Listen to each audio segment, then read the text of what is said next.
Okay. Ready? Yes. 1, 2, 3. Welcome back to No Lay Shelves. I'm Michelle. I'm Rachel. So did you read anything besides the podcast book? Yes. Okay, so did I. Cool. You can go. So I finished my 1,000-page book, which is I'm proud of you. was The Wise Man's Fear. Okay. It was good. What sucks is this series is probably never going to be finished. Oh, that does kind of suck. Yeah. Okay. So I read a 1,000-page book, but of an unfinished series. You do it better than me. So there's that. Did you anything else? Just that one? Okay. Yeah, that one was a doozy. Oh yeah, no, I can imagine. I can't commit yet.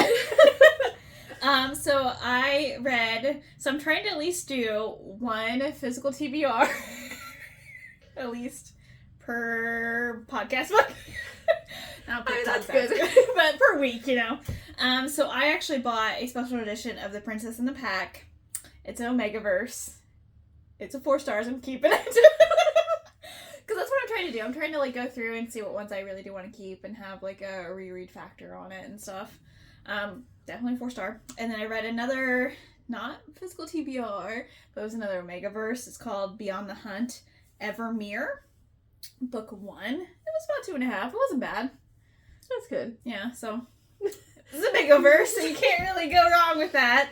Although next week I'll have a different answer because I'm reading one that I'm not very happy with. But I've already read 60%. I can't DNF it. It's just my own rule. Like, I can't. I've already went this far. I know. It's like I'm already this far. I can't. I'm gonna commit. Yes. Anyways, let's go talk about the book. Okay. So our podcast book is this tiny little thing called The Employees by Olga Ravn. Ravn? Ravine? Yeah. Raven. It's spelled like Raven without the E. Yes. Yes. Do you have a super short summary, or would you read it? I mean, there's not a lot to the book. It's gonna be just a regular plot, but since the book is so small, it's already condensed down. This book examines the experiences of both human and humanoid crew members among the 6,000 ship. It's called the 6,000 ship. As they navigate work and personal connections, and the narration explores themes of identity, purpose, nature of consciousness, set against the backdrop of like a distant future. Yes, and they brought something onto the ship that freaks everybody out. That's part of it too. Yes.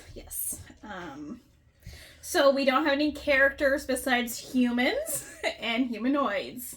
Because all of this, so our theme this month is books on books. And this one was loosely based on that because it's told in like statements or memos from, we don't know who got these statements.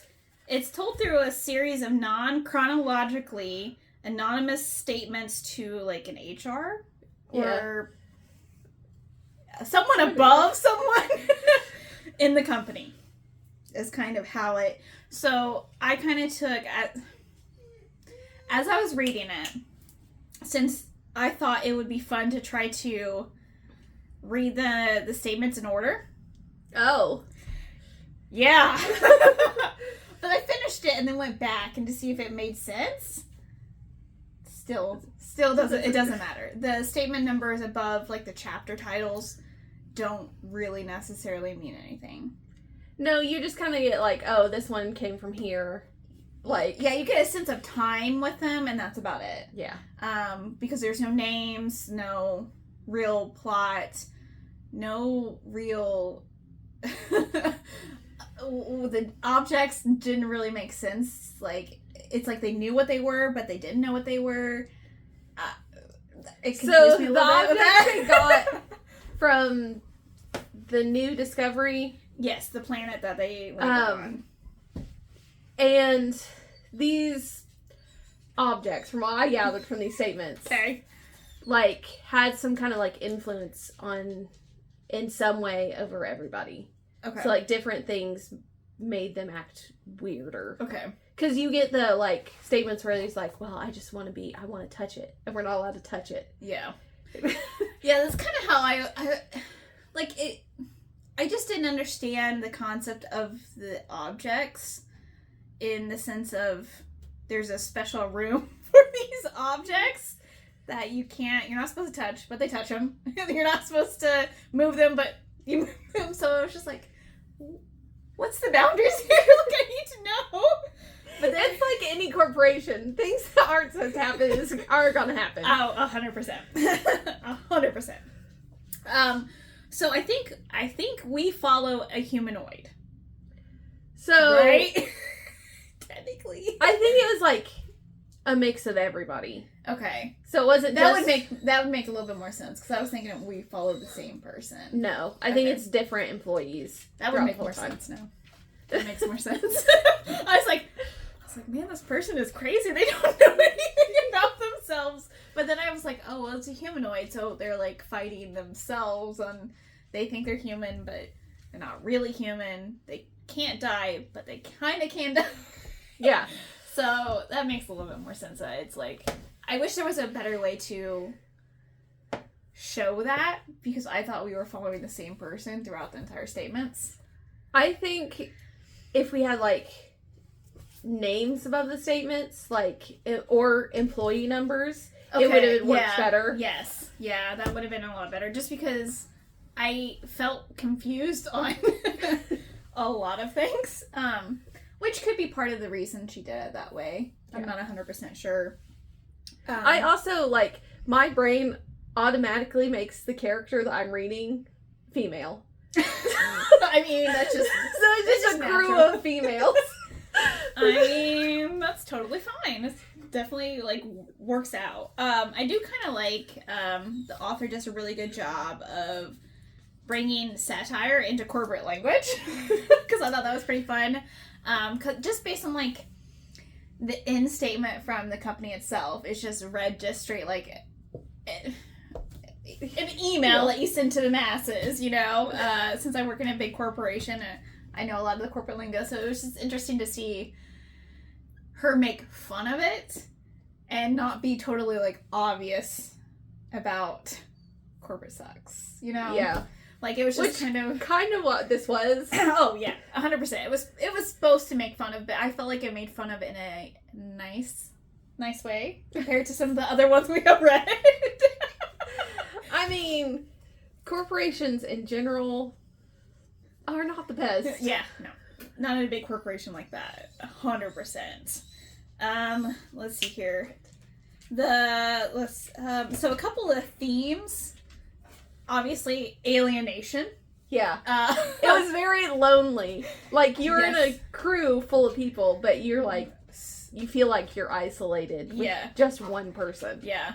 I thought that was really interesting, because it's like, the humans kind of segregated themselves, the humanoids kind of segregated themselves, not meaning to, just happened naturally, or the objects affected them in some capacity, but there was kind of that rift, and then you felt even more isolated.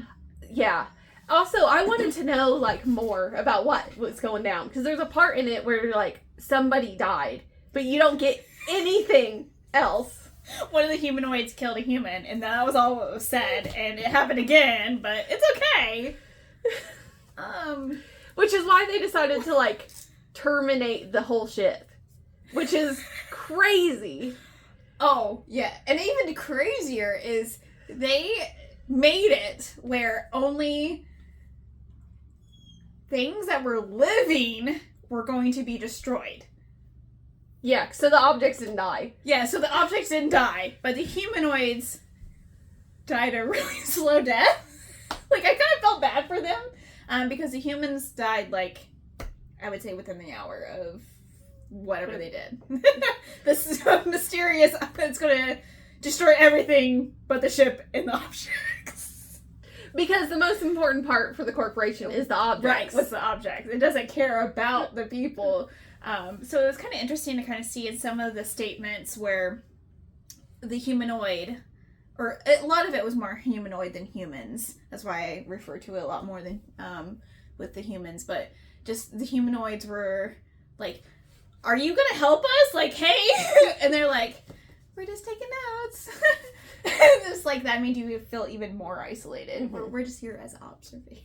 It's like, or the fact that you don't have like normal human like life things. Like, there was a passage about the weather. Like, we just missed the weather. Talking about the weather. Yeah. Where there's nothing to talk about on a spaceship that is stationary and they don't have windows. They only have like the observation deck. And then they found New Discovery, which was a planet, and they went out and they saw the snow, or what resembled snow, but then ended up killing people. Like it was toxic or something for them. It was like the Chernobyl snow. Yeah. And so the humanoids were like, yeah, my skin feels funny. Well, but they still wanted to go back out because that was something different. Yeah, because you get like outside, like you're claustrophobic almost. Oh, yeah, no, 100%. Even when you're with other people, you're like, we can't talk about anything. Like, there's no change. Yeah. Yeah, because, I mean, the humanoids were made to do specific jobs, and then the humans were appointed to do specific jobs, and there was no kind of, like, overlap. Yeah. Unless the human that died, someone picked up a slot. Who knows? We don't know that piece. And also, they're trapped on a ship, so all they have to do, like, all they can do is just work. Yeah. I mean, like, just have a day off, bro. That's why I think that's why they kind of started getting a little bit more attracted to the objects, because it was something different. They didn't really know. And it brought a different reaction to each person. Yeah. Because some people are like, oh, it smells weird. It smelled me. Yeah. And then it was like, it did the hum. It talked to me. It did a hum frequency. And I'm like, oh man, like, you had to be going stir crazy. And the fact that this is only technically an 18-month period that these statements were collected, that did not feel like 18 months. It felt like 5 years. I am not going to lie to you.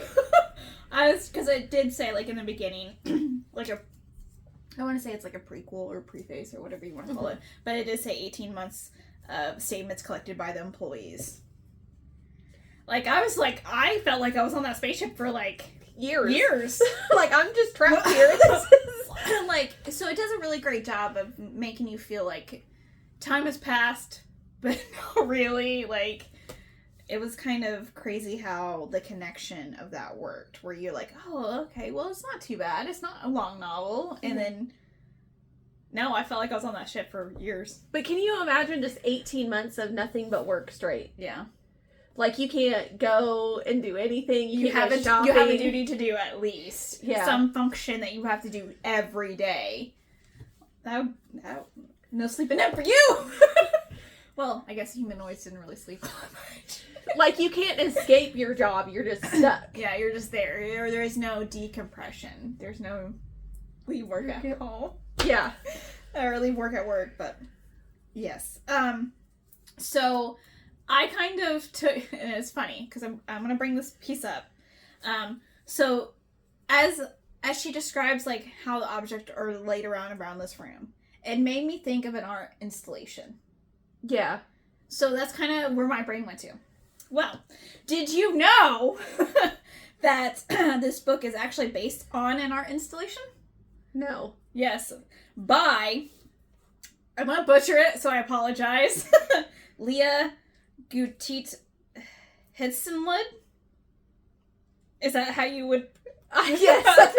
Okay, well, the installation is a Danish artist. The installation that this book was based upon is consumed future spewed up as present.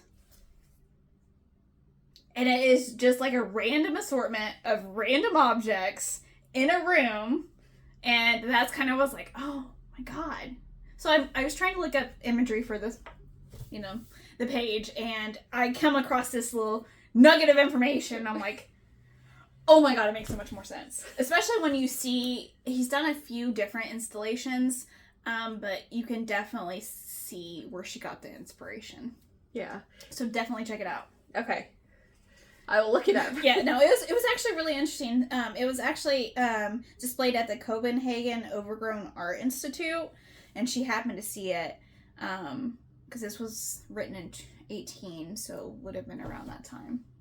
That was his actually first installation. His last installation, part 3, was done in 24. So I thought that was kind of interesting that, and she's also, the author is a Danish poet. So that's kind of why it reads as poetry in some parts. Yeah. Like the statements I feel like are kind of like a poetry. They're kind of like very short, like, yes, this is what I need to say, and then we're out. Yes. And so I just thought that was kind of interesting that she took inspiration from an art installation, and you can just, after you know that, like, there is no mind, like, I know exactly what, you know what I mean? Like, I was having a hard concept with, like, what, I need you to describe the objects, or what they, I need something more. Like, the only thing we got is kind of like a present bow, and it's like, okay, is it a box though? Like, I just needed a little bit more. Yeah. And that's kind of, when you look at art installation, you're always like, and it makes people feel different things. So I thought that was kind of a neat, like, tie-in to how the objects affected everyone differently. Yeah. And also, like, each of the objects was not really described, which is okay. Yeah. But, like, I wanted more. You almost get the feeling of what it is from what they're saying. Yeah.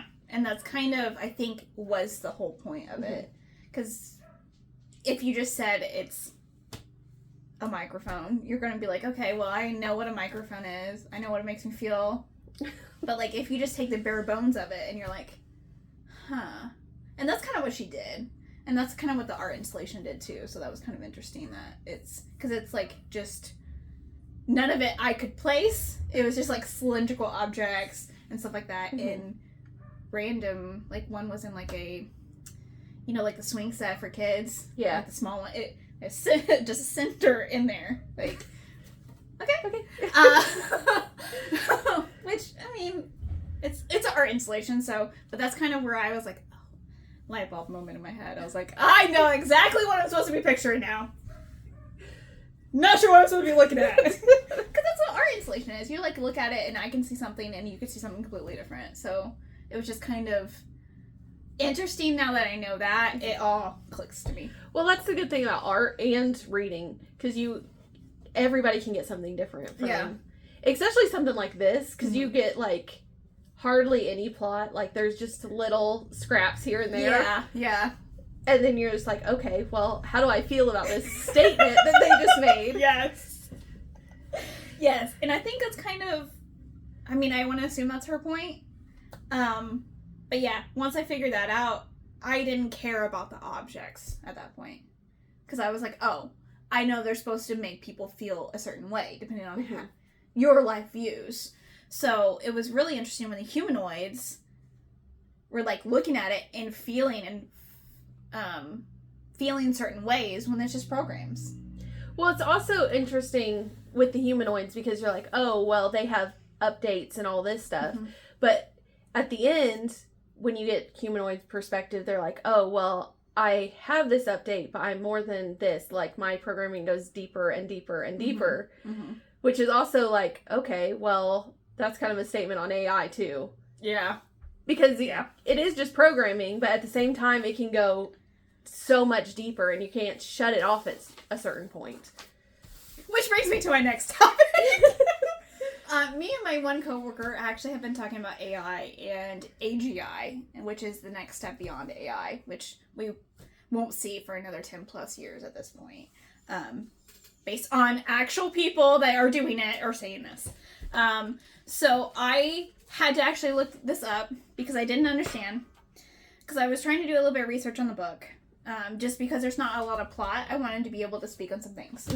So this book deals with transhumanism. Now, what the fuck does that mean? Well, if anyone knows Cyberpunk, the video game, it is like that, where you're a human that has AI technology or cybernetics or any kind of upgrade, as you say, or as you will.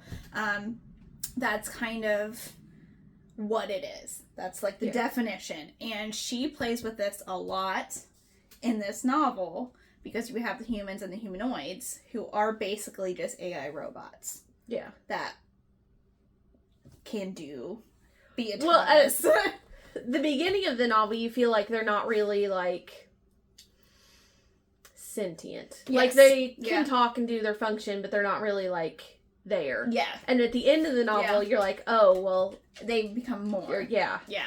And that's kind of where that whole concept of AI, is AI going to be... And that's the scary part of AI. Not even going to lie. Besides the environmental issues, but that's... Yeah. I mean, there's a lot of, like, red flags, okay?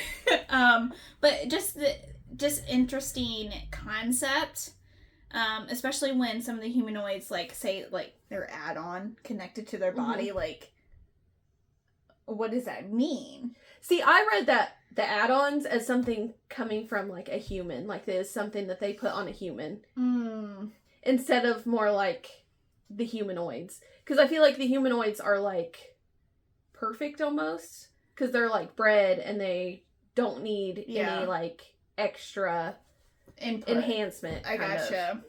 So you read that as a human? Yes. Okay. Having, like... Okay. Like a mechanical arm or something, like... Yeah. Yeah. Okay, gotcha. Yeah. I had a really bad... I took it as I was reading as one person statement. And I probably should have not have viewed it that way. Now that I'm thinking about it retrospectively. It's okay. All of mine were females. It doesn't even matter. I mean, that's okay. But yeah, I just thought that was kind of interesting, because then you get into kind of like the confusion that we just had. I thought it was all humanoids that were speaking, but then that makes sense if it's a human saying, like, add-on. I get it. Well, we're living in a Blade Runner type of world. Yes, no, 100%. Let's see here, what else? I think it really talks about, like, what does it mean to be human? Because you have humans, and then the humanoids talk about things, and then since I couldn't differentiate between the two, am I not human? No, I'm just kidding.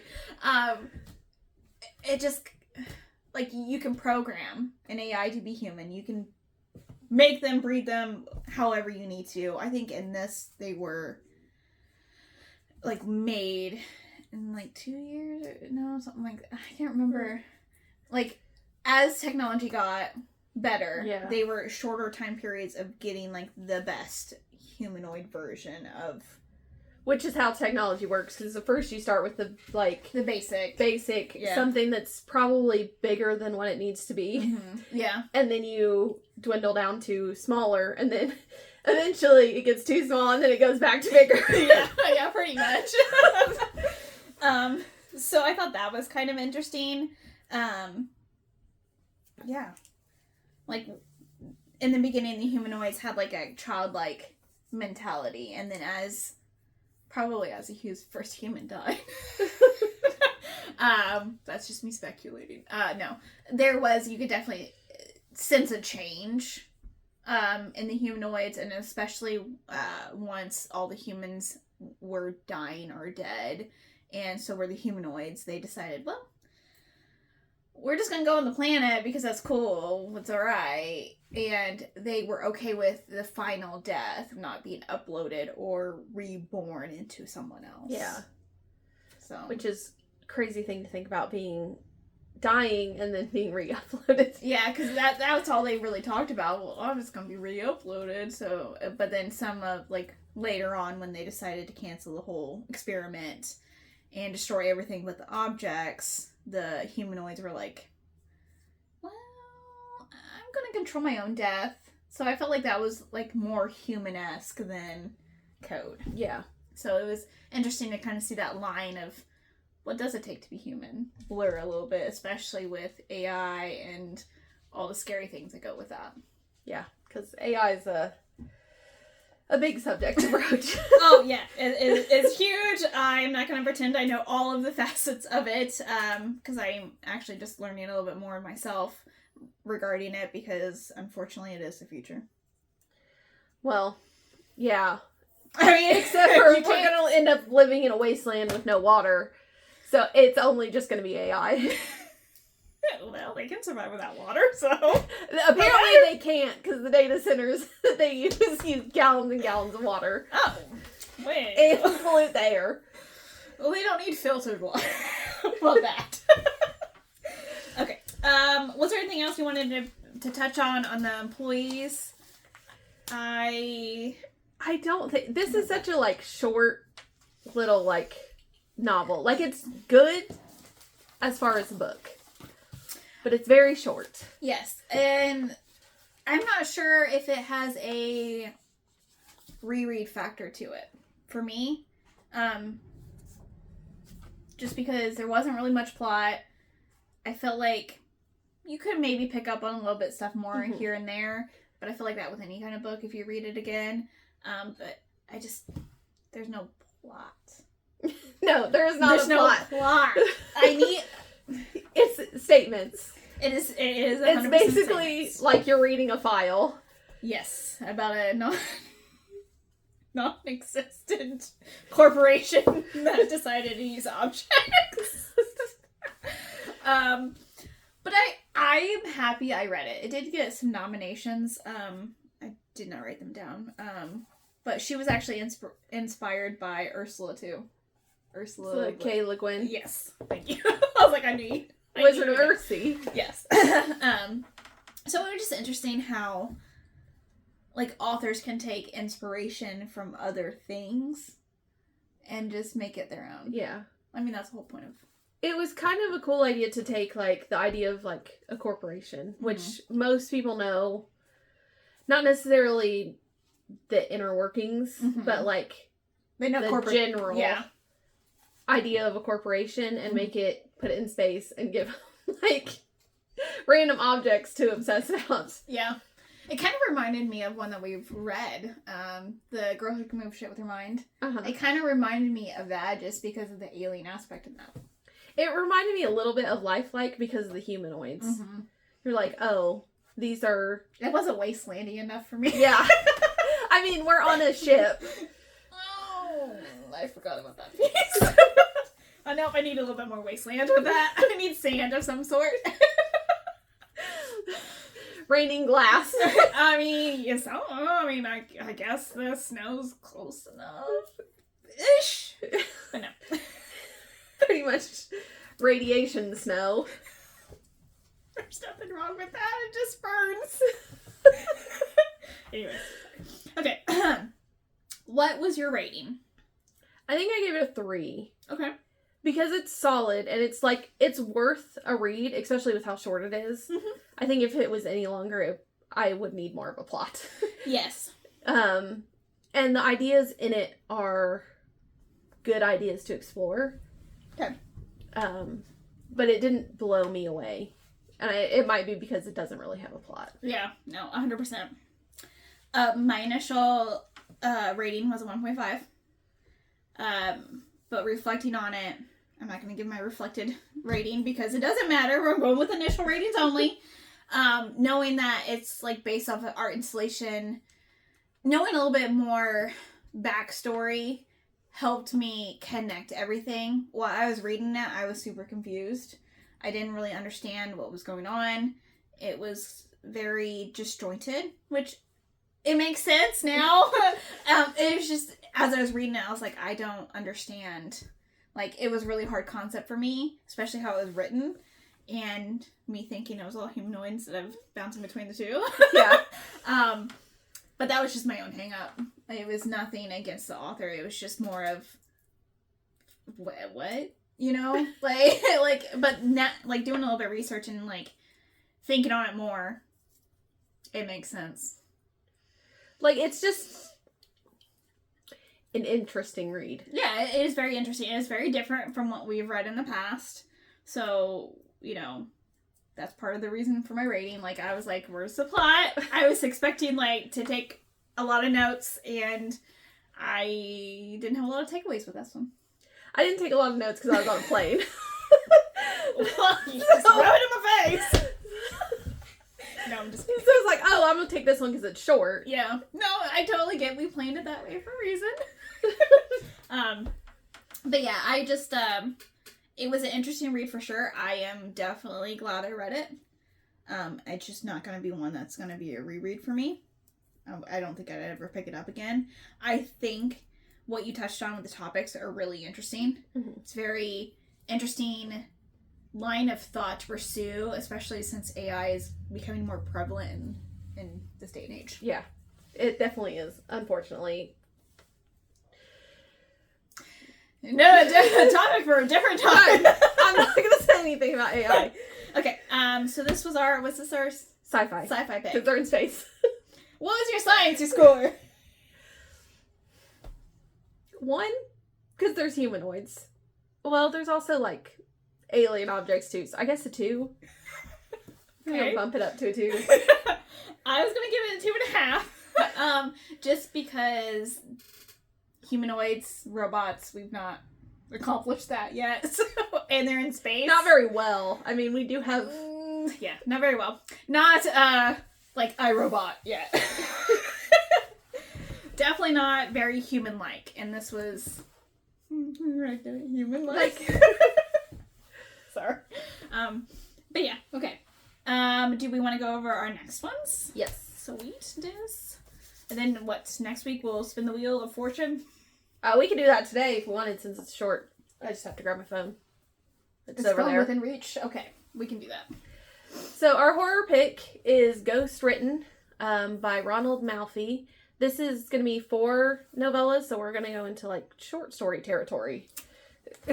We're all here for it. Okay, so our romance pick is Better Than Fiction by Alexa Martin. And then our fantasy pick is The Starless Sea by Erin Morgenstern. Yes. And then I'll grab my phone and get the Wheel of Death started. Dun, dun, dun, dun. No, I'm just kidding. Kind of. It's not been very, it's not been terrible for us, I guess I should say. It's been gentle for us. Kind of. Kind of. Okay. Okay.